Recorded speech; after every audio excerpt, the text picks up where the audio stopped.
Alors, pour comprendre le lien entre les émissions et la température, moi je prends habituellement la métaphore de la baignoire. Donc en gros, vous avez une baignoire, vous la remplissez d'eau, donc vous ouvrez le robinet. Donc ça, c'est en gros, la baignoire, c'est l'atmosphère. Et le robinet, c'est les émissions. En gros, les émissions humaines. Tac, tac, tac. On remplit la baignoire, on remplit la baignoire. Et en gros, ce que nous dit les sciences du climat, c'est que pour limiter le réchauffement climatique en deçà d'un degré 5, il faut s'assurer que la baignoire soit à moitié pleine. Ok? Donc là, en gros, on émet, on émet, on émet. Donc la métaphore que j'avais, c'est en gros, pour limiter ce réchauffement et pour éviter que la baignoire se remplisse plus que ce qu'elle est aujourd'hui, il ne faut pas juste diminuer le robinet et s'assurer qu'il y a un petit filet d'eau. Il faut vraiment fermer le robinet. Ok? C'est vraiment, il n'y a plus d'émissions. Là, à ce moment-là, le volume d'eau dans la baignoire n'augmente plus. Donc là, en gros, c'est la quantité de gaz à effet de serre qu'il y a dans l'atmosphère qui participe à l'effet de serre et qui participe au réchauffement.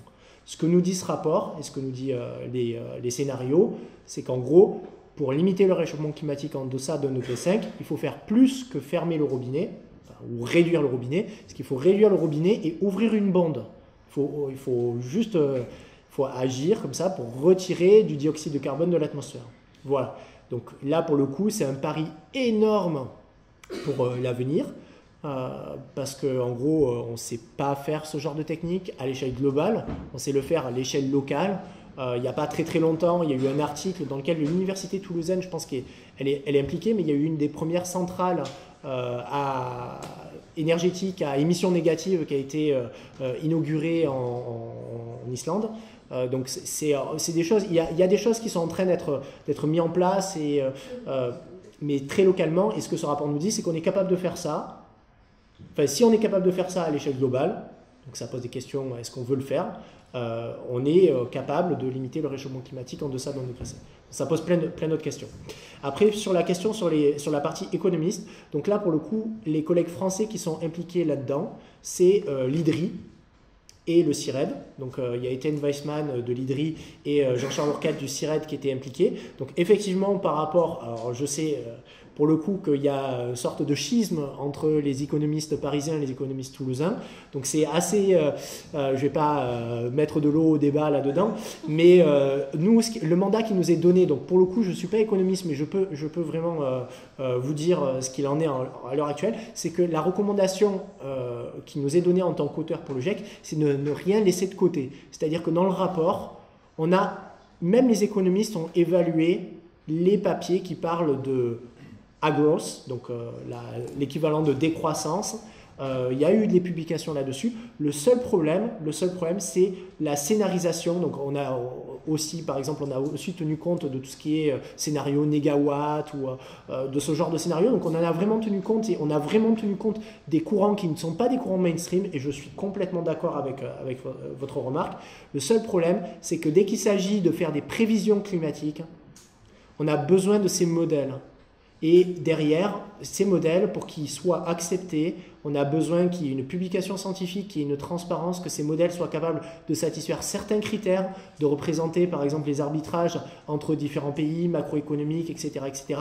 Et derrière, en fait, les théories qui ne sont pas mainstream, en fait, je pense qu'elles sont pas encore au niveau où on montait en termes de réseau des théories mainstream pour disposer de ce genre de modèles et de ce genre d'outils. Donc si ces genres d'outils existent, organisez-vous, faites des simulations équivalentes en respectant le cahier des charges qui nous est demandé en tant que scientifique, que ce soit pour la partie macroéconomique, mais aussi pour la partie modèle de climat.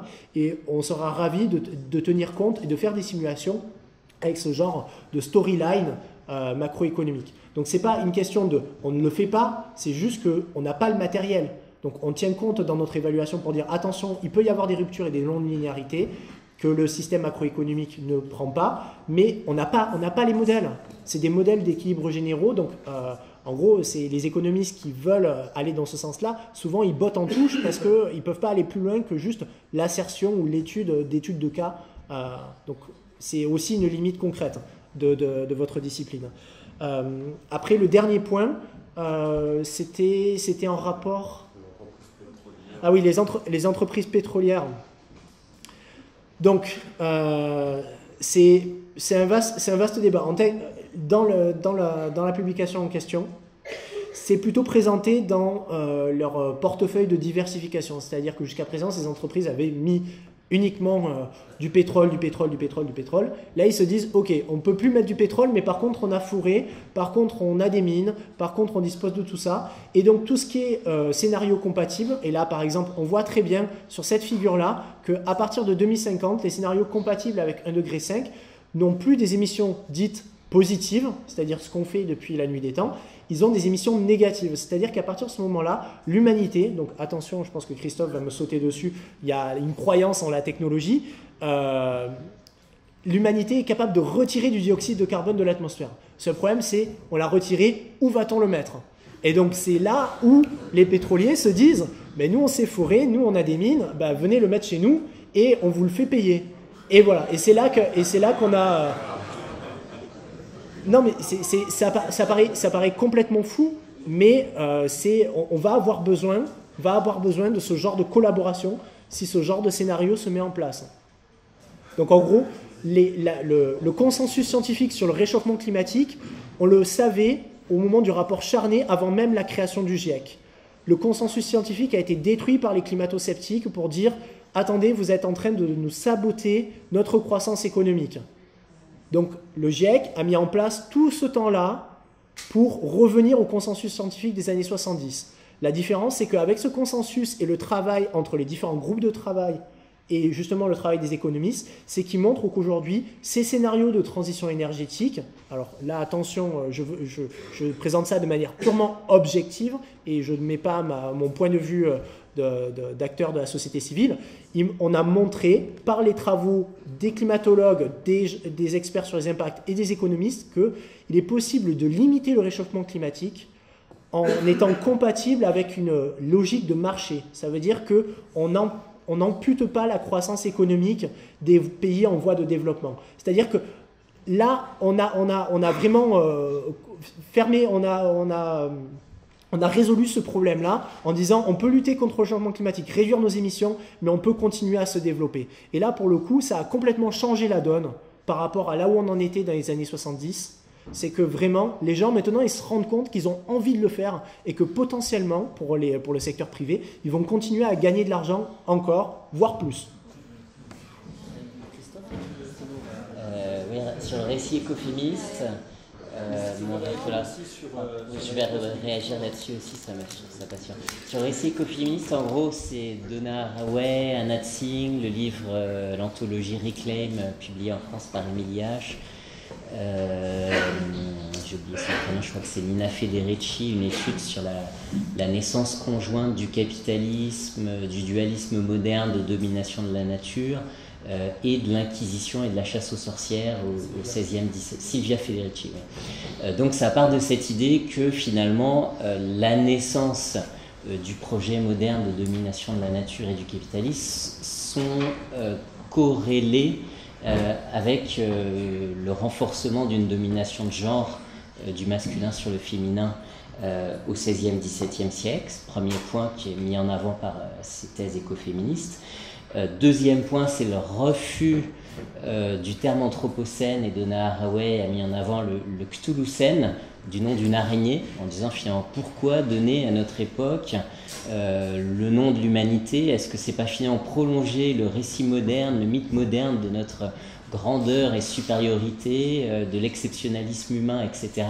Alors qu'au contraire, ce qui est nécessaire, c'est de nous inscrire en alliance, en relation avec les intelligences non humaines, dans des formes de relations nouvelles. Ça se relie au tournant ontologique en anthropologie, à l'anthropologie multispécifique qui est en plein développement également. Et donc le Cthulhucène, c'est symboliquement un refus du maintien d'un imaginaire de la spécificité ou de la suprématie humaine dans la façon même de nommer notre nouvelle espèce. Et puis troisième point, c'est le refus de considérer l'effondrement comme quelque chose qui serait devant nous et qui serait un problème. À la limite, il peut y avoir une émancipation à danser sur les ruines du capitalisme industriel. Danser sur les ruines, c'est le titre d'un des livres de ce courant-là. Et du coup, c'est un travail de politisation de la peur, des émotions, des appréhensions qu'on pourrait avoir aux chocs et aux basculements qui sont devant nous, à travers un travail d'éco-psychologie, notamment. Il y a le travail de Joanna Macy, qui est une écoféministe américaine, le travail qui relie. Comment transformer nos peurs en les mutualisant, en les partageant en un pouvoir collectif, ce qu'ils appellent l'empowerment. Donc il y a un travail par les chemins intérieurs, un travail d'éco-psychologie pour renforcer des dynamiques militantes par ce travail-là. C'est des choses un peu qui touchent le spirituel, l'activisme sacré, la psychologie qu'on n'entend pas trop dans les grandes publications sur l'Anthropocène, et qui du coup amènent à des imaginaires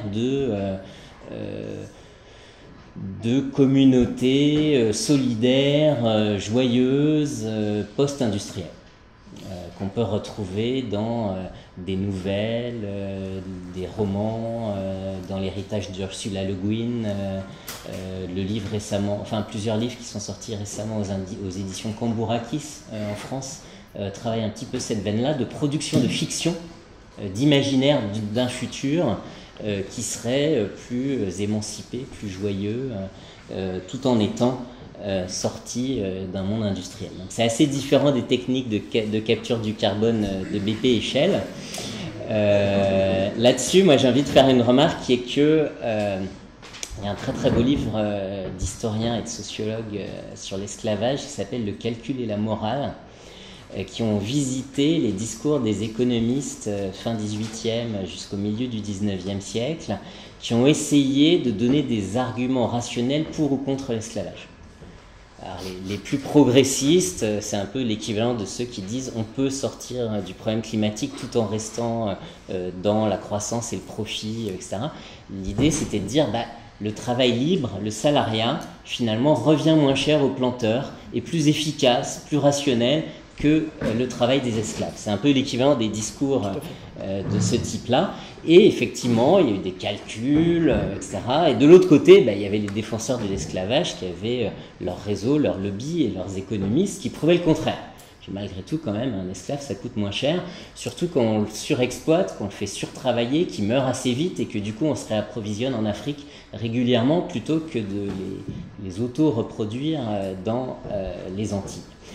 Et du coup, il y a eu des batailles entre économistes extrêmement violentes là-dessus, qui se sont traduits par des débats sur oui, alors si malgré tout arrêter l'esclavage, ça serait une perte économique, comment on va dédommager les planteurs? C'est l'équivalent de questions de compensation qui peuvent se poser aujourd'hui. Et il y a des commissions parlementaires très sérieuses en Angleterre et en France dans les années 1830 qui calculent de combien il va falloir dédommager les planteurs si on abolit l'esclavage. Et notamment Tocqueville fait partie de la commission parlementaire française qui a réfléchi là-dessus. On aboutit à des chiffres, etc., etc. Finalement, qu'est-ce qui s'est passé? Il s'est passé qu'il y a eu des révoltes d'esclaves, du marronnage, une indépendance d'Haïti. Donc un surgissement du politique, un surgissement de l'histoire finalement, qui a créé des rapports de force qui est un des éléments de la sortie de l'esclavage.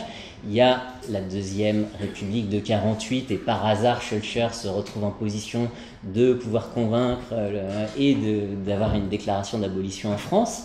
Donc encore un surgissement politique plutôt que cette rationalité économique un petit peu extra-politique.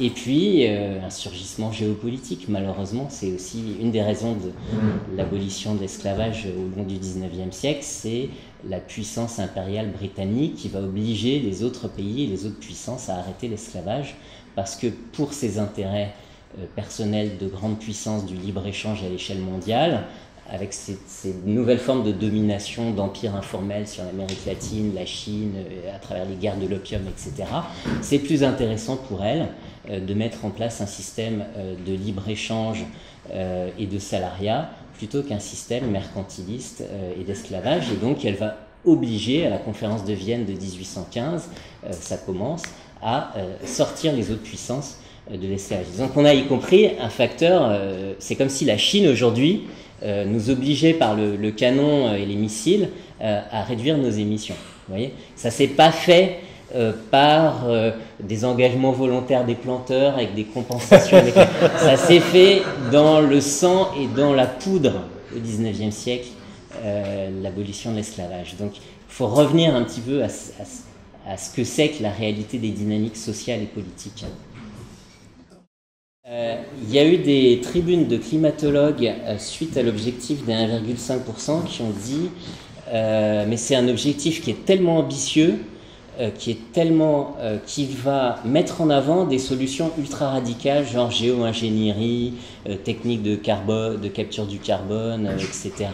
Et donc, ça favorise des coups de force technologiques plutôt que de véritables évolutions sociétales.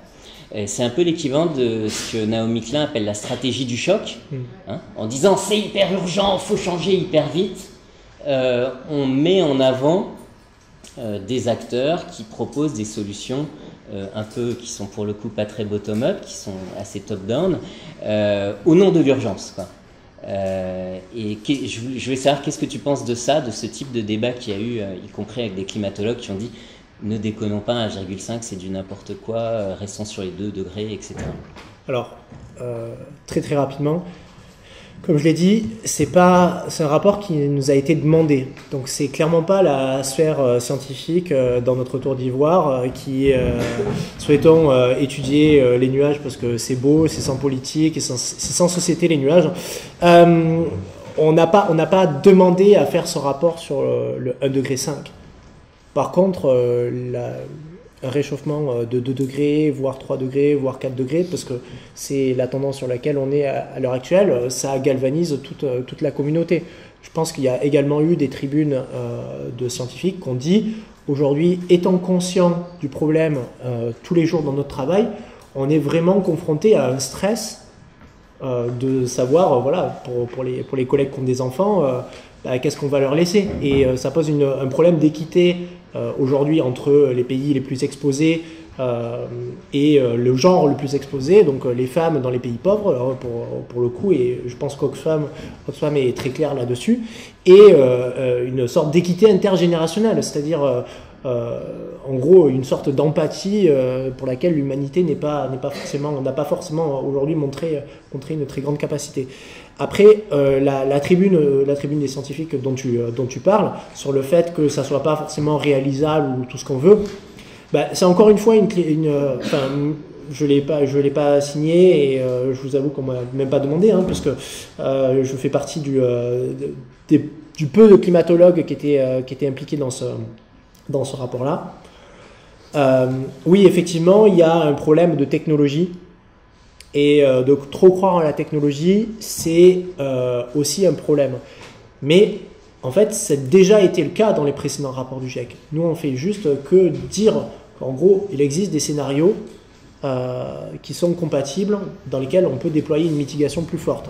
Donc à savoir, le gros changement, il a été fait entre le 4e et le 5e rapport du GIEC. C'est-à-dire que le 4e rapport du GIEC, je ne sais pas si vous vous souvenez, mais c'était des scénarios qui s'appelaient SRES, qui étaient uniquement des scénarios dans lesquels on voyait les émissions de CO2 qui augmentaient plus ou moins fort. Mais en gros, dans ces scénarios, il n'y avait quasiment pas de storyline, on ne savait pas trop comment il y allait avoir une transversalité avec le déploiement macroéconomique, etc., etc. Le changement, le bouleversement, il a été fait à partir du 5e rapport du GIEC, dans lequel il y a eu des scénarios, dans lesquels ils se sont mis en place une vraie narration d'évolution de notre société. Donc le changement, il a été fait à partir de ce moment-là. Et à partir de ce moment-là, le GIEC et la communauté scientifique s'est accaparé du sujet et ils ont ouvert la boîte de Pandore. C'est-à-dire que là, on a ouvert la partie narration de notre société. Comment on va faire, comment on va réussir à limiter le réchauffement climatique à 1, 2, 3, 4 degrés. Et là, on revient sur un petit peu ce que Christophe a présenté sur Buffon, c'est de mettre le niveau de température là où on veut, quoi. Et donc, c'est un véritable problème, ça pose des problèmes éthiques dans ma communauté comme dans d'autres. Donc, de qu'est-ce qu'on fait et comment on agit. Après, en tant que tel, le 1,5 degré, c'est vraiment, et je vais encore prendre une métaphore, mais il ne faut pas se cristalliser sur ce 1,5 degré. Quand on prend le bus et qu'on loupe l'arrêt qu'on voulait prendre, on n'attend pas d'aller au terminus pour sortir du bus, on sort à l'arrêt suivant. Donc mes collègues scientifiques se sont concentrés sur l'objectif 1,5 degré, mais 2 degrés c'est très bien, 2,5 degrés c'est très bien. Et c'est le discours que Valérie a tenu au Sénat, c'est que chaque demi-degré compte. En gros, entre les années 60 et les années 2000, on a pris 0,5 degrés. Et ces 0,5 degrés, on le voit sur la fréquence des événements extrêmes. C'est-à-dire que le réchauffement qu'on a pris entre les années 60 et les années aujourd'hui, c'est tous les phénomènes d'inondation qu'on prend en France, pour lesquels c'est encore très très difficile d'attribuer aux activités humaines le risque du réchauffement climatique. Mais ce qu'on sait, c'est qu'entre les années 60 et les années aujourd'hui, la fréquence des événements extrêmes a changé.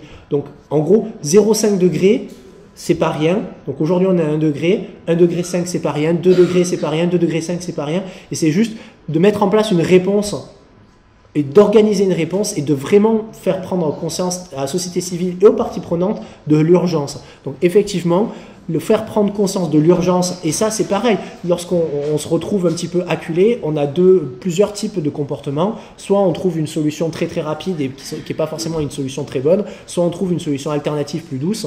Donc c'est vraiment, je suis d'accord avec toi qu'il y a le risque d'une fuite technologique. Je connais très bien les travaux de Naomi. Je suis là. Oui. Faudrait... Ah, je me dépêche. Voilà. Mais il y a aussi vraiment le fait de dire que si jamais on avait eu une réponse en demi-ton, la société civile se serait sans doute moins accaparée du sujet que ce que ça ne l'est aujourd'hui. Il y a vraiment le phénomène d'urgence. La végétation et l'océan absorbent chaque année 25% de nos émissions, si on prend en moyenne. En gros, c'est un pourcentage. Ils en laissent, donc les écosystèmes naturels laissent 50% du dioxyde de carbone que l'on émet dans l'atmosphère. Et en fait, notre levier d'action, c'est réellement sur l'entrée, c'est réduire nos émissions. Mais si on réduit nos émissions, factuellement, le puits, ce qu'on voit dans nos simulations de modèles, c'est qu'en gros, le puits lié à la biosphère terrestre et à l'océan va se réduire parce qu'il y aura de moins en moins de concentration dans l'atmosphère, etc. Mais il en restera toujours. C'est-à-dire que si on émet 100% aujourd'hui, même si on attend 100 ans, 200 ans, 1000 ans, il restera toujours une fraction que les écosystèmes naturels ne vont pas réussir à absorber. Donc il faut le compenser. Et c'est pour ça qu'on n'arrivera pas à une neutralité carbone, donc à balancer, à équilibrer les sources et les puits. Donc les puits naturels, il va falloir déployer d'autres solutions, par exemple l'agroforesterie, ou de reboiser, ou de faire de l'agriculture orientée climat, pour stimuler ces puits naturels. Mais c'est uniquement par une action de l'homme, une action corrective, qu'on arrivera à absorber, à équilibrer les sources et les puits. C'est-à-dire que juste les écosystèmes naturels que sont l'océan et la biosphère terrestre n'arriveront pas seuls à limiter la hausse du dioxyde de carbone dans l'atmosphère. Parce qu'ils sont déjà en action et ils le font depuis la nuit des temps. La science n'est pas que récit. Voilà, il y a aussi des données, il y a une objectivation, mais il y a toujours un récit par-dessus, et surtout quand on prétend délivrer. Voilà ce que nous a montré Roland, comment Christophe a expliqué les discours qui viennent se greffer sur ce tournant qu'on vit, qu'on a qualifié d'anthropocène. Qu'est-ce qui se dit par rapport à ça? Donc la question du récit, pour nous, elle est fondamentale. Et on va certainement la prolonger. Après, votre question renvoyait à tellement de choses que, évidemment, on n'avait pas l'ambition de faire ça dans cette séance. Et on voit bien que les deux contributions très riches qu'on a eues pouvaient se suffire, chacune d'entre elles, à faire 3 heures de discussion qui auraient été fructueuses. Donc c'est simplement pour dire qu'on va continuer dans ce sens-là autour de cette question des récits. Je pense que je partage la frustration de la plupart de l'auditoire de ne pas pouvoir continuer la discussion. Juste essayer de prendre un peu les éléments qu'on a eus ensemble, notamment les différents discours de Christophe, pour essayer de comprendre le discours de Roland. Je pense que le discours qui était super intéressant, il était très clairement aussi dans un type de récit. Le fait qu'il y ait ce récit des économistes qui dit, voilà, moi je trouve absolument remarquable que ce que tu as dit, on ne peut pas accepter un discours de la décroissance tant qu'il ne se moule pas dans un système de pensée numérique, etc. Ce qui est nié le principe même du système de la décroissance. Donc il y a des cadres scientifiques formels qui font un ensemble de possibles, et ce que disait aussi très bien Gaël sur les discours des économistes. Donc il y a ce discours qui, voilà, c'est pas, quand tu nous dis rien de plus choquant pour pour un scientifique critique de dire voilà, le discours objectif, c'est ça. Quand tu me dis en plus que le discours objectif, c'est montrer que le développement durable, donc le capitalisme vert, c'est prouvé, ça marche. Et c'est génial parce qu'au moins on a réussi à convaincre les pétroliers de travailler avec nous. Ça sent l'arnaque. Donc, j'ai pas trop parlé. Donc, c'est juste pour dire, donc ça c'est mon avis personnel en tant que promoteur de la décroissance également, que je dois que le fait que le développement durable, qui voilà, il y a consensus soit dans le rapport du 1.5 et qu'il n'y ait pas une seule fois le mot décroissance, alors que ta courbe qui montre que ça descend, ça doit descendre et qu'il y a une corrélation parfaite entre croissance que tu nous as expliqué, entre la croissance et l'augmentation de CO2, la seule solution logique c'est la décroissance. Donc, juste quelques petits éléments, donc je ne vais pas refaire le débat, parce que là, on sera parti pour des heures, mais j'espère qu'après, on a pris en vidéo, on ne sait pas ce qu'on va en faire, peut-être que ce sera public ou pas, enfin voilà, on tenez-vous au courant en allant sur le site de l'hypothèse qu'on a mis au début pour avoir des infos. On espère vraiment que, malgré la frustration, vous allez revenir et continuer avec nous cette expérience, et revenez sur les présentations pour continuer à travailler, c'est vraiment pousser des pistes de travail. Et très clairement, ce qu'a dit Christophe qui était super important, c'est pour ça qu'on voulait l'avoir au début, il nous a dit ça va vite. C'est pas aux scientifiques du GIEC de nous dire de nous trouver les solutions.